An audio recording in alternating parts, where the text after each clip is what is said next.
بسم الله الرحمن الرحيم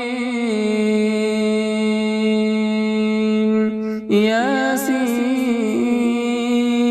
والقرآن الحكيم إنك لمن المرسلين على صراط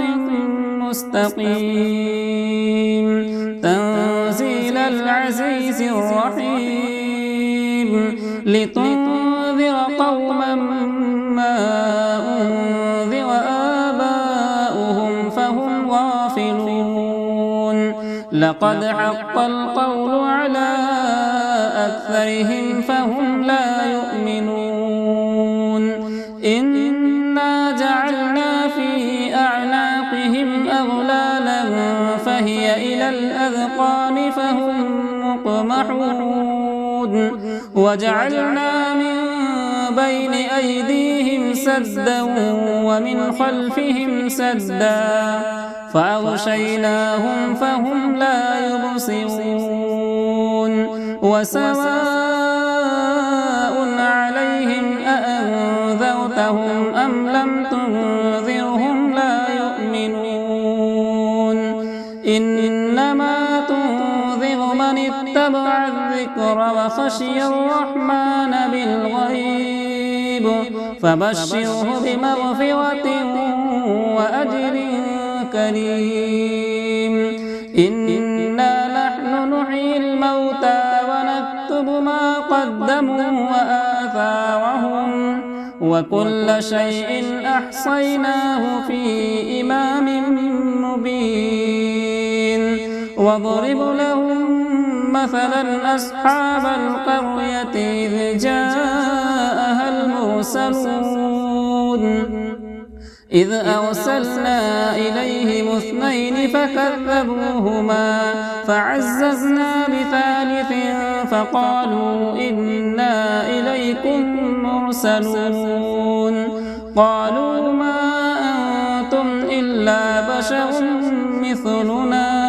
وما أنزل الرحمن من شيء إن أنتم إلا تكذبون قالوا ربنا يعلم إنا إليكم لمرسلون وما علينا إلا البلاغ المبين قالوا إنا تطيرنا بكم لئن لم تنتهوا لنرجمنكم وليمسنكم منا عذاب أليم قالوا طائركم معكم أئن ذكرتم بل أنتم قوم مسرفون وجاء من أقصى المدينة رجل يسعى قال يا قوم اتبعوا المرسلين اتبعوا من لا يسألكم أجرا وهم مهتدون وما لي لا أعبد الذي فطرني وإليه ترجعون أأتخذ من دونه آلهة إن يردني الرحمن بضر لا تغني عني شفاعتهم شيئا ولا ينقذون إني إذا لفي ضلال مبين إني آمنت بربكم فاسمعون قيل ادخل الجنة قال يا ليت قومي يعلمون بما غفر لي ربي وجعلني من المكرمين وما أنزلنا على قومه من بعده من جود من السماء وما كنا منزلين إن كانت إلا صيحة واحدة فإذا هم خامدون يا حسرة على العباد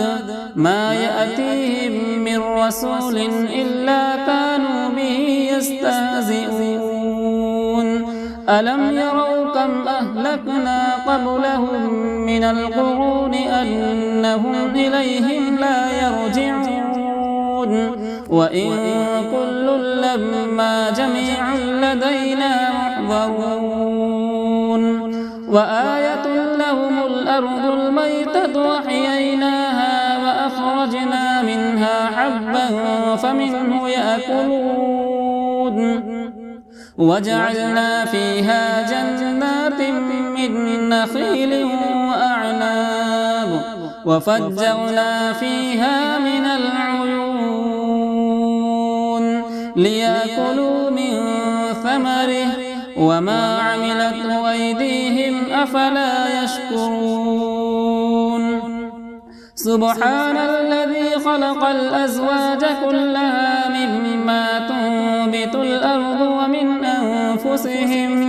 ومن أنفسهم ومما لا يعلمون وآية لهم الليل نسلخ منه النهار فإذا هم مظلمون والشمس تجري لمستقر لها ذلك تقدير العزيز العليم والقمر قدرناه منازل حتى عاد كالعرجون القديم لا الشمس ينبغي لها أن تدرك القمر ولا الليل سابق النهار وكل في فلك يسبحون وآية لهم أنا حملنا ذريتهم في الفلك المشحون وخلقنا لهم من مثله ما يركبون وإن نشأ نغرقهم فلا صريخ لهم ولا هم ينقذون إلا رحمة منا ومتاعا إلى حين وإذا قيل لهم اتقوا ما بين أيديكم وما خلفكم لعلكم ترحمون وما تأتيهم من آية من آيات ربهم إلا كانوا عنها معرضين وإذا قيل لهم أنفقوا مما رزقكم الله قال الذين كفروا للذين آمنوا أنطعم من لو يشاء الله أطعمه إن أنتم إلا في ضلال مبين ويقولون متى هذا الوعد إن كنتم صادقين ما ينظرون إلا صيحة واحدة تأخذهم وهم يخصمون فلا يستطيعون توصية ولا إلى أهلهم يرجعون ونفخ في الصور فإذا هم من الأجداث إلى ربهم ينسلون قالوا يا ويلنا من بعثنا من مرقدنا هذا ما وعد الرحمن وصدق المرسلون إن كانت إلا صيحة واحدة فإذا هم جميع لدينا محضرون فاليوم لا تظلم نفس شيئا ولا تجزون إلا ما كنتم تعملون إن أصحاب الجنة اليوم في شغل فاكهون هم وأزواجهم في ظلال على الأرائك متكئون لهم فيها فاكهة ولهم ما يدعون سلام قولا من رب رحيم.